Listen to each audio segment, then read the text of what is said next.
오늘도 우리 시내가 이슬람 교회 예배 자리를 찾으신 예배자들, 또 오늘도 방문하신 분들이 여럿 계시는데 환영하고 축복합니다. 우리 앞뒤 분들, 우리 사랑하고 축복합니다 인사 나누실까요? 사랑하고 축복합니다. 네. 처음 방문하신 분들 계신데 저희 교회는 사랑하고 축복합니다라는 인사를 이렇게 좀 나눕니다. 좀 어색하실 수 있지만 익숙해지시길 바라고요. 다음 주에 또 방문하시면 점점 익숙해지실 거예요. 오늘만 오시지 마시고 계속 방문해 주시길 바라고, 우리 함께 읽을 말씀은 요한복음 4장 39절부터 42절까지 말씀입니다. 요한복음 4장 39절부터 42절까지의 말씀을 우리 한 목소리로 39절부터 42절까지 한 목소리로 함께 읽겠습니다. 여자의 말이 내가 행한 모든 것을 그가 내게 말하였다 증언하므로 그 동네 중에 많은 사마리아인이 예수를 믿는지라. 사마리아인들이 예수께 와서 자기들과 함께 유하시기를 청하니 거기서 이틀을 유하시매 예수의 말씀으로 말미암아 믿는 자가 더욱 많아. 그 여자에게 말하되 이제 우리가 믿는 것은 내 말로 인함이 아니니 이는 우리가 친히 듣고 그가 참으로 세상에 구주신 줄 알미라 하였더라. 아멘. 지난 주일 나눈 말씀이 기억나시는지 모르겠어요. 한 주간 하루하루가 그 노고든 어떤 수고든 열심이든 하나님께서 주신 노고며 수고며, 또 하루하루를 그분이 주신 선물로 살아가는 것이 참 지혜로운 삶이다. 수천 년 전 지혜 중에 가장 많은 지혜를 얻었다라고 누구나가 인정하는 솔로몬이 한평생 살고 뒤돌아보니 이게 맞구나, 이게 슬기로운 삶이구나 하고 적었던 내용입니다. 하나님은 이 세상의 모든 때를 주관하시고 정해놓으셨고 지금도 때를 따라 일하신다고 행하신다고 솔로몬이 말했거든요.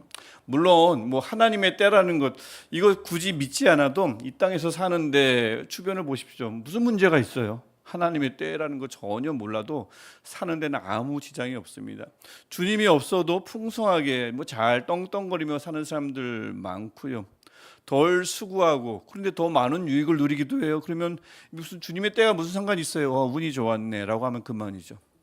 그래서 실제 우리나라 인구의 90% 이상이 이렇게 하나님 없이 뭐 살다가 열심히 살다가 뭐 때가 맞으면 우연이다, 운이 좋았다, 아무리 해도 뭐가 안 돼요, 운이 없네, 이렇게 하면서 그저 열심히 수고하며 살아갑니다. 90% 이상이 그렇게 살아가고 있습니다. 이런 세상을 향해서 솔로몬이 묻긴 했죠. 수고해서 이익을 얻는 건 맞죠. 열심히 수고하면 결과를 얻습니다. 그건 맞는데 과연 그 결과 중에 죽음 이후에도 영원히 남을 만한 유익은 있겠느냐, 결과물이 있겠느냐, 이 결과물에 대해서 생각 안 하느냐, 그냥 이 평생, 이 한평생 이것이 전부냐라고 묻는데, 물론 이런 질문도 하나님이 사람들에게 주셨다는 그 영혼을 사모하는 마음, 이게 마르지 않은 사람에게나 이 질문이 통하죠. 이런 마음이 깨끗하게 지워졌어요. 죽으면 그만이지 무슨 사후세계냐, 이런 마음으로 사는 사람들에게는 그런 질문이 통하지 않습니다. 그저 한평생 잘 살 수 있을 만한 재산만 있으면 되고요. 또 그 잘 남겨가지고 자녀들에게 줄 유산만 좀 있으면 되고요. 또 멋지게 유산이 아닌 사회에 환원하면 참 멋진 삶이라 생각하고 사라지면 그만인 거죠. 이렇게 이런 생각을 갖고 있는 이들이 사실은 이 세상의 대부분 아니겠습니까? 다수잖아요. 그래서 이런 세상 속에서 사는 이 교회, 이 세상 속에 있으니까 교회가 할 일이 바로 그런 것이라 생각합니다. 하나님이 주셨다고 하는 그 마음, 영혼이라는 것, 영생이라는 것은 분명히 존재하고 그것을 인정하게 하는 것, 영혼을 사모하는 마음이 귀하다는 것, 이것을 전하고 알리는 것이 교회의 사명이죠. 이 마음이 점점 자라게 하는 일, 이게 교회가 할 일입니다. 하나님이 영원한 삶을 설계해 놓으셨어요. 영원이라는 프로젝트가 있습니다. 그 프로젝트를 세워 놓으셨으니 우리가 살아가는 하루하루가 영혼을 향해서 달려가는 중요한 여정 중의 일부라고 알리는 것, 이게 교회가 할 일입니다. 우연이나 불운이나 행운이 아니라 하나님이 만들어 놓으신 스케줄, 영혼의 스케줄이 있는데 오늘 하루가 그 스케줄을 소화해내는 과정이다. 이것을 교회가 알리고 선언하고 가르치는 거죠. 솔로몬도 그 일상의 소중함, 긴 여정 속에 지금 그 안에 있는 일부다라고 이 가르친 것, 이 일상의 소중함을 솔로몬은 이것을 하나님이 주신 선물이라라고 표현하며 알렸습니다. 왜 물건도 그렇잖아요. 똑같은 물건이지만 누군가가 우리에게, 특별히 귀한 사람이 우리에게, 아끼는 사람이 우리에게 선물을 하면 똑같은 물건인데 그 물건의 값어치가 확연하게 달라집니다. 선물이 되면 달라지는 거죠. 물건만 그렇습니까? 시간도 그래요. 누구나 다 똑같이 24시간을 부여받습니다. 내일도 24시간, 모레도 24시간. 누구나 똑같습니다. 그러다 보니 그냥 누구나 다 가지고 있는 그냥 평범한 시간인 것 같지만 그 시간, 똑같은 시간인데 오늘따라 누군가, 내가 아끼는 사람과 그 시간을 같이 하면 이상하게 그 시간이 유별나게 중요해지는 법이죠. 그래서 이 시간을, 하루를, 현실을 하나님이 주신 선물로 만약에 여길 때 하루하루가 얼마나 더 소중해지겠어요. 그렇게 매일을 하나님이 주신 선물로 살아간다면 그 총합인 결과물이 결국엔 크게 달라지지 않겠습니까? 그냥 살아가는 것과 하나님이 주신 선물로 하루하루를 여기며 살아가는 것은 분명히 그 결과가 다를 거예요. 이런 원리는 사실 물건이나 시간에만 적용되는 것은 아닙니다. 사람의 가치 역시 그래요. 사람은 물론 그 자체만으로도 충분히 귀한 존재입니다. 인간의 존엄성이라고 하죠. 인간은 존엄합니다. 사람은 존엄해요. 하지만 사람은 관계 속에서 놓고 볼 때 더욱 귀해집니다. 예를 들어 나라는 존재는 이미 귀한 존재지만 내게 아이가 있어. 이 아이는 나 없이는 한순간도 살 수 없습니다. 그래서 나라는 존재가 이미 중요하지만 내게 아이가 있고 내가 없으면 아이들이 단 한순간도 살아갈 수 없는 그런 엄마라는 존재가 될 때 그 사람의 존재는 더욱 귀해지죠. 나만 그렇습니까? 남도 마찬가지입니다. 저 사람이 누군가의 자녀지, 누군가의 가족의 일원이지라고 하면 어떤 고객이든 어떤 직장 상사든 그 사람을 그렇게 함부로 대할 수 있을까요? 막 해를 줄 수 있을까요? 같은 이치입니다. 사람은 이미 귀한 존재지만 사람을 관계로, 누군가의 관계로 놓고 볼 때 그 사람의 가치가 제대로 보이는 법입니다. 늘 그렇습니다. 지난 수요일 3일밤 예배부터 제가 옥중서신 중에 하나인 에베소서를 가지고 설교하기 시작했습니다. 옥중서신, 사도 바울이 이 감옥에 갇혀서 쓴 서신이라는 뜻입니다. 즉 막막하고 답답한 상황 속에서 편지를 써요. 어떻게 시작했을까요? 나는 지금 감옥에 갇혀 있습니다. 앞날이 캄캄합니다. 언제 죽을지 모릅니다. 암울합니다. 하지만 이렇게 썼을까? 이렇게 쓰지 않습니다. 편지를 열면서 하나님의 뜻으로 말미암아 그리스도 예수의 사도된 바울이라고 에베소서 1장 1절을 그렇게 시작합니다. 이게 결코 형식적인 인사말이 아니라는 거예요. 자신을 답답한 상황이 아니라 하나님과의 관계 속에서 본 것입니다. 나는 지금 감옥에 갇힌 죄수가 아니라 나를 부르신 하나님의 뜻이 있어서 여기까지 온 하나님의 사람이라는 고백인 거죠. 어쩌다 보니 내가 여기까지 왔고 어쩌다 보니 이런 삶을, 이런 기구한 삶을 살게 된 것이 아니라 나는 하나님의 사람이며 하나님의 뜻이 있으므로 지금의 나는 그렇게 지금 여기에 서 있다라고 한 거죠. 사람이 사람과의 관계 속에서, 아이든 부모든 사람과의 관계 속에서 자신을 볼 때 사람의 가치가 달라지는데, 자신을 영원하신 하나님과의 관계 속에서 볼 때 그 사람을 과연 어떤 상황이, 어떤 처지가 그 사람을 막 흔들고 짓누를 수 있겠습니까? 그러니까 바울이 감옥 안에 있는데 감옥 밖에 있는 교회를 향해서 은혜와 평안을 빌 수 있었던 거예요. 그 감옥 안에서 하나님을 찬양할 수 있었던 것입니다. 이 모든 이유가 여기에 있는 거죠. 교회가 할 일이 바로 이것입니다. 뭐 여러 가지 일들이 있겠지만 교회가 할 일이 바로 이거죠. 하나님과의 관계의 중요성을 자꾸 알리는 겁니다. 없어요. 심어주는 겁니다. 그래서 자신을, 누구든 이 교회 안에 있는 사람들이 자신을 그냥 상황과 연결시켜서 보지 않고 하나님과의 관계 속에서 보도록 돕는 일이 하나님이, 교회가 하는 일입니다. 그래서 지금의 나는 하나님이라는 절대적 존재와 연결되어 있다. 이 고백을 할 수 있도록 돕는 일이 교회가 하는 일이죠. 그래서 주님과 연결된 이상 지금의 내가 된 것은, 나의 나 된 것은 사도 바울처럼 하나님의 뜻으로 말미암아 된 것이다라고 고백할 수 있는 것, 이 일을 위해서 교회가 존재합니다. 그래서 고린도전서 15장 10절 보면 우리가 아까 찬양했던 가사 내용과도 일치하지만 내가 나 된 것은 어쩌다 보니 된 것이 아니라 하나님의 은혜로 된 것이다 라고 고백하는 일, 이 일을 위해서 교회가 존재하는 겁니다. 그래서 이걸 하려면, 교회가 이 일을 감당하려면 우선 하나님을 알려야겠죠. 그 접속 대상인, 연결 대상인 하나님을 열심히 소개하고 전해야 하죠. 오늘 본문에서 39절에 사마리아 여인처럼 주님이 행하신 것을 다 전하는 것입니다. 그분이 행하신 일이 어쩌다 어딘가에서 누군가를 위해서 발생한 일이 아니라, 우연의 일이 아니라 그분이 행하신 일이 바로 나와 연결되어 있음을 알리는 것, 이게 교회가 할 일이고 2000년 전 사마리아 여인이 했던 것입니다. 왜 이렇게 전합니까? 한번 믿어보라고, 하나님 한번 신뢰해 보라고. 이게 터무니없는 거짓말이면, 하나님이 존재한다, 하나님은 나를 위해서 일하신다, 이것이 터무니없는 거짓말이면 역사 속에서 사라졌어도 벌써 사라졌다고, 하지만 사라지지 않은 이유가 있다고, 이것을 교회가 증언하는 거죠. 많은 교회가 이 일들을 감당해 왔고, 지금도 이 동시간대, 이 시간에도 얼마나 많은 교회가 지금 이 시간 예배드리고 있겠습니까? 그 하나님을 다양한 환경 속에서 증언하고 있습니다. 그래서 그 결과, 그 교회에 열심히 일한 그 결과로 많은 이들이 예수님을 믿게 됐고, 지금도 믿고 있잖아요. 앞으로도 그렇게 될 것입니다. 이 일들이 39절을 봐도 일어났어요. 사마리아 여인이 동네에 가서 예수님이 하신 일을 전하자 많은 사마리아인이 예수를 믿게 됐다고 39절이 증언하고 있습니다. 예수님을 믿게 되니까 사람들이 어떻게 바뀌나요? 공식과 같은 건데 40절을 보십시오. 예수님을 찾습니다. 예수님을 믿게 되니까 예수님에 대해서 더 목말라요. 예수님을 찾습니다. 예수님을 만났습니다. 40절을 보면 만나서 어떻게 해요? 예수님을 초청하죠. 더 같이 있고 싶어서. 예수님을 믿게 되면 예수님을 찾기 마련이고요. 그래서 예수님을 만나면 그분과 더 함께하기를, 늘 함께하기를 원하는 것, 이것이 바로 공식과 같은 것입니다. 그렇게 해서 예수님의 말씀을 듣자, 만나서 예수님의 말씀을 듣자 41절 보십시오. 어떻게 됩니까? 예수의 말씀으로 말미암아 믿는 자가 더욱 많아졌다고 증언합니다.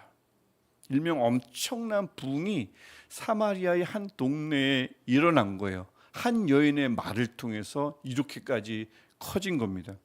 사람이 많아지는 것, 여기 뭐 자영업 하시는 분들도 계시지만 손님이 많아져 보세요. 얼마나 기분이 좋아요. 얼마나 신납니까? 사람이 많아진다는 것은 참 기분 좋은 일입니다. 어제 저희 BBC, 좀 이따 사진 보겠지만 BBC 때 처음으로 16분이 모였습니다.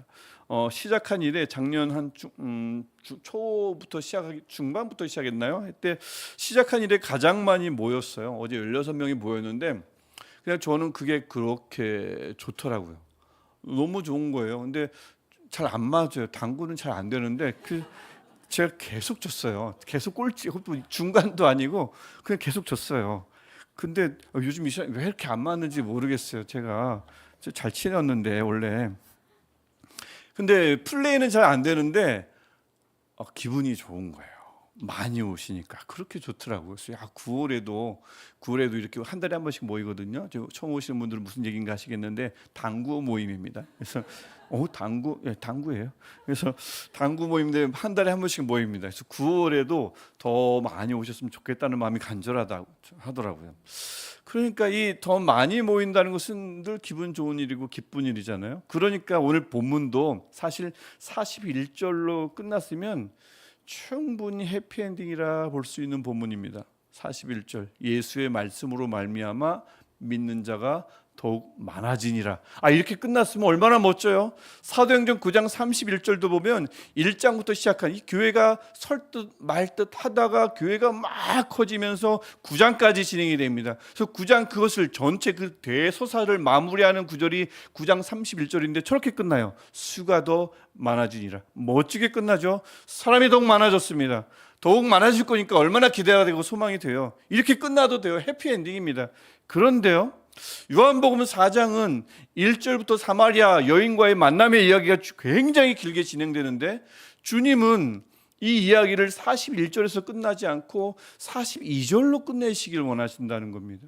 42절 우리 한 목소리로 다시 한번 함께 읽어볼까요?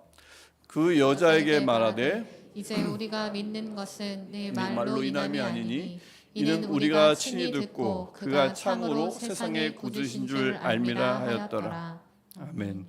굳이 왜 이 42절을 마지막 절에 덧붙였을까요?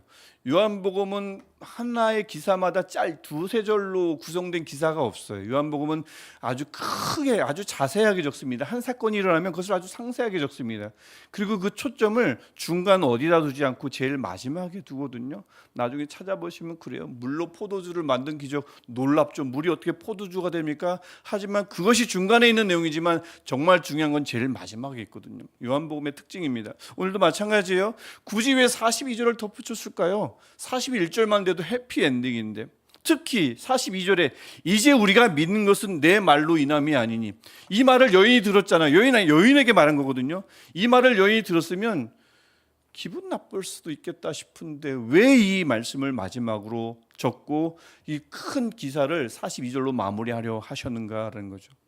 이 본문엔 나오지 않지만 분명히 이 여인이 이 말을 들었죠.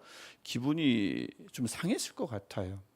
야, 내가 당시 사회에서 가장 낮은 계층인 여자여서 무시하는구나. 또 내 이력이 좀 복잡하다 보니까 뭐 5명 지금에는 남자 남편도 아니다 막 이러니까 나를 무시하는구나. 내가 전하는 말을 듣고 예수를 믿고 예수를 만나고 이렇게 많아졌는데 이제 와서는 나를 필요 없다 하는구나. 이런 마음이 들 수 있잖아요. 섭섭하다, 서운하다, 비참하다. 내 노력이 다 헛되구나. 이렇게 생각할 수 있을 것 같아요. 그래서 그런가요? 많은 교회에, 나중에 한번 영상 찾아보십시오. 많은 교회에 말씀을 전하는 분들이 이 마지막 절을 잘 다루지 않습니다. 왜 그럴까요? 말씀을 열심히 전하는 자들에게 어느 날 성도님이 찾아온 거예요. 성도님들 막 우르르 찾아와서 이제 우리가 믿는 것은 목사님 말로 인함이 아니니 라고 말하면 안 되잖아요. 매주 설교해야 하고 매주 말씀으로 은혜를 끼쳐야 되는데 우리 성도님들이 어느 날 와가지고 이제 목사님 말로 인함이 아닙니다 라고 하면 설교자의 입지가, 목회자의 입지가 얼마나 곤란해져요. 그래서 이 말씀은 잘 다루어지지 않습니다. 저라도 또 그럴 것 같아요. 어떤 분들이 찾아와가지고 이제 목사님 말로 우리 믿음이 있는 것이 아닙니다 라고 하면, 야, 신앙생활 좀 했다고 성경 말씀 좀 읽더니 이제는 나는 아무것도 아니구나. 솔직히 이런 말을 제가 대놓고 듣는다면 저도 허망해지고 모욕감도 좀 느끼고 굉장히 속상할 것 같아요. 저라도 그렇습니다. 그 마음이 처음엔 들었는데 이 42절을 가만히 놓고 유심히 보다 보니까 이런 마음이 생기는 거예요. 언젠가는 이 42절과 같은 말을 제가 우리 교회에서 꼭 들었으면 좋겠다라는 마음이 생기는 겁니다. 다만 목사님이 이제 우리 교회에서 필요 없어요 라는 의도로 전하는 말만 아니면 꼭 듣고 싶은 거예요. 왜냐하면 42절의 초점은 전반이 아니라 후반에 있거든요. 즉 전반, 즉 여인을 무시하는 듯한 말에 초점이 있는 것이 아니라 복음을 듣고 생긴 믿음이 어떻게 지속되어야 하는가, 이것을 알리는 후반에 초점이 있는 것입니다. 즉 이는 우리가 어떻게 들어요? 친히 듣고 그가 참으로 세상의 구주신 줄 알미라 하였더라. 여기에 초점이 있는 거거든요. 물론 믿음은 어떻게 생겨요? 복음을 들어야 생깁니다. 그러니까 사람이 그 복음을 전해야 돼요. 사람이 전하는 말은 중요합니다. 중요하지 않다는 것이 아니에요. 사람이 전하는 말을 들어야, 복음을 들어야 믿음이 생겨요. 또 믿음이 생겼어도 여전히 믿음이 연약합니다. 부족해요. 그러면 사람이 전하는 말을 꾸준히 들어야 돼요. 한 주도 빠지면 안 됩니다. 사실 하루도 빠지면 안 돼요. 꾸준히 들어야 합니다. 자전거에 올라타긴 탔는데 혼자 힘으로 자전거를 아직 못 타요? 그럼 뒤에서 잡아줘야 돼요. 혼자 못 타는데 어떻게 합니까? 붙잡아줘야 합니다. 같은 이치죠. 하지만 오늘 본문은 우리에게 말씀하는 거예요. 우리가 믿는 것이 도대체 언제까지 사람이 전하는 말로 인한 믿음일 것이냐라고 반문하는 것입니다. 증언하는 사람, 말을 전하는 사람 중요해요. 훌륭합니다. 그 사람 굉장히 훌륭한 사람들도 많아요. 얼마나 훌륭한 설교자들이 정말 요즘 많더라고요. 하지만 마찬가지, 아무리 훌륭해도 사람이 전하는 말은 그 말이 아무리 말씀에 철저하게 기반을 두고 있어도 사람이 전하는 말은 결코 하나님의 말씀 그 자체는 아닙니다. 사람의 말이므로 틀릴 수 있고요, 편협할 때가 있고요, 주관적일 때가 반드시 있습니다. 그게 사람의 한계예요. 저도 그 한계를 갖고 있습니다. 누구나 마찬가지입니다. 그러니까 언젠간 듣는 사람들이라면 반드시, 성도들이라면 반드시, 믿음이 생긴 사람이라면 결코 언젠간 반드시 이제 우리가 믿는 것은 내 말로 인함이 아니니, 이 말을 언젠가는 꼭 할 수 있어야 합니다. 하나님을 전하는 사람 입장에서는 이런 말이 서운하죠. 불쾌합니다. 허망하죠. 하지만 하나님을 전하는 사람도 언젠간 이 말을 들을 수 있는 마음의 준비가 되어 있어야 합니다. 실제 듣게 되면 굉장히 놀랄 거예요. 섭섭할 거예요. 하지만 감내해야 합니다. 사도 바울은 이 기막힌 이 전하는 자의 숙명을 이렇게 고린도후서 11장 2절에서 표현하고 있습니다. 제가 읽어드릴게요. 내가 하나님의 열심으로 너희를 위하여 열심을 내노니 내가 너희를 정결한 처녀로 한 남편인 그리스도께 드리려고 중매함이로다. 신랑은 누구예요? 그리스도. 신부는 누굽니까? 너희 성도죠. 사도 바울은 뭐란 뜻이에요? 중매자라는 뜻입니다. 여러분, 중매자는 두 사람이 만날 수 있게 다리를 놓아주는 사람입니다. 그래서 두 사람이 만났어요. 어떻게 합니까? 그 자리를 피해주는 사람입니다. 내가 소개해줬다고 이 커플이 만날 때마다 같이 가서 아이스 아메리카노 시키고 케이크 시키면 안 되는 거예요. 꼭 만날 때마다 꼭 끼어서 그곳에 있으면 안 됩니다. 내가 소개시켜줬다고 신혼여행 따라가고 신혼여행 때 내내 같이 다니고 사진 찍어주고 신혼여행 끝나고 집에 왔는데 내 방 하나 달라고 해서 너희들은 내가 소개시켜줬으니까 내가 있어야 된다라고 하면 안 되는 거잖아요. 절대 안 되는 겁니다. 내가 만나게 해줬는데 이제 내가 필요 없다는 거냐? 예, 필요 없습니다. 중매자는 아무리 섭섭해도 그 둘 사이에 끼지 않는 것이 맞습니다. 물론 간혹 문제가 생겼어요. 그러면 중재할 수는 있겠죠. 왜 그러냐 할 수 있지만, 이게 맞다라고 제안해 줄 수 있지만, 중매자는 어디서 보람을 느끼고 만족을 누립니까? 내가 주선한 두 사람의 만남이 잘 진행된 거예요. 둘이 깊이 사귑니다. 이제 나보다 서로가 서로를 더 잘 알아요. 거기서 보람을 느끼고 만족하는 사람, 이 사람이 중매자인 거죠. 사도 바울이 이것을 알고 자신을 중매자라고 말씀한 겁니다. 역으로 중매로 신랑감을 만나게 된 여인도 마찬가지입니다. 만난 지 한참 지났는데도 상대방이 누군지를 몰라요. 그래서 매일 만날 때마다 중매자를 불러요. 도무지 상대방을 모르겠다고 만날 때마다 중매자를 찾습니다. 이상한 여인 아닙니까? 이상한 관계 아닙니까?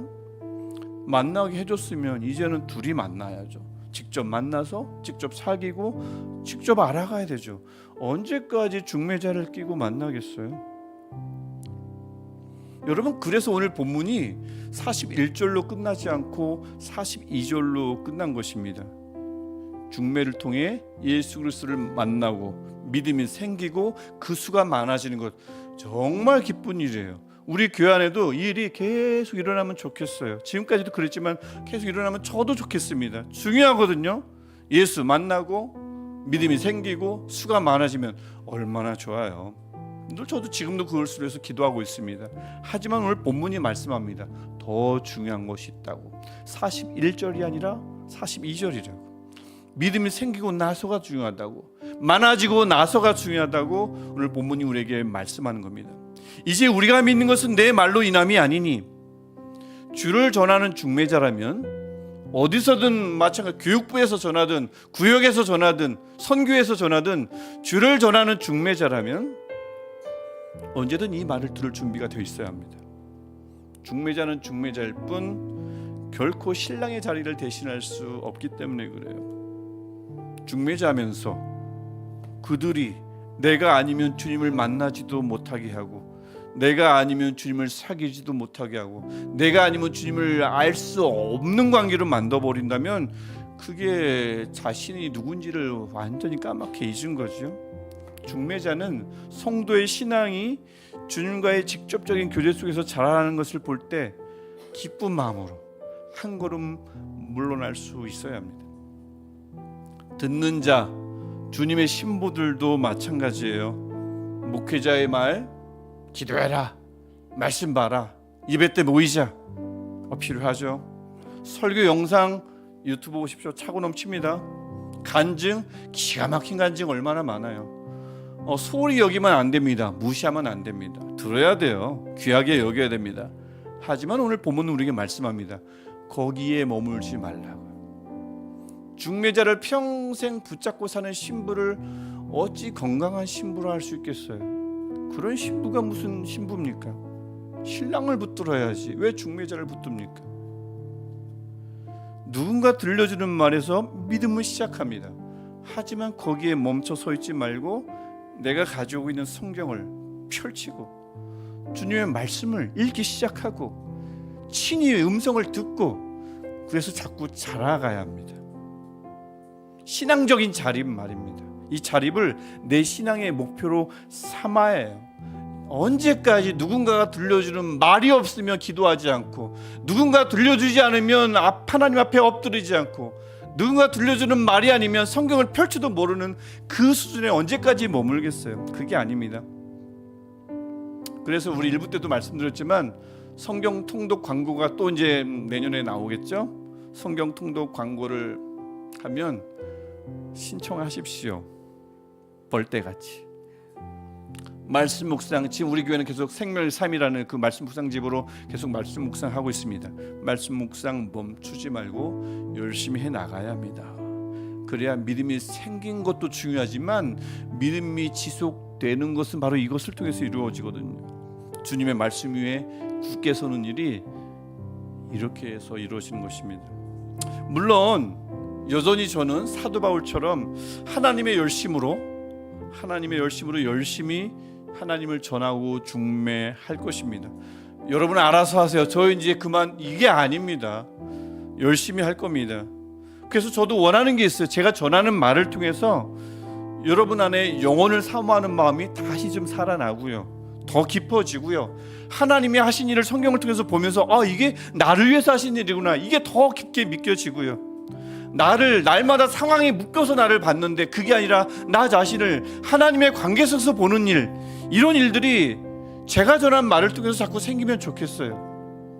상황에 묶인 누군가가 아니라 너는 하나님의 뜻대로 존재하는 자다라는 이 생각이 제가 전하는 말을 통해서 생기면 좋겠습니다. 이 일을 위해서 저는 열심히 사역할 거예요. 하지만 결국에는 우리 교회 안에서 제가 이 말을 듣고 싶습니다. 이 고백을 하는 이들이 많아졌으면 좋겠어요. 이제 우리가 믿는 것은 목사님의 말로 인함이 아니니 이는 우리가 친히 듣고 그가 참으로 세상의 구주신 줄 알미라. 제가 이 말을 들으면 증언자로, 제가 이 말을 듣게 되면 나는 이제 중매자로서 성공했다 여기겠습니다.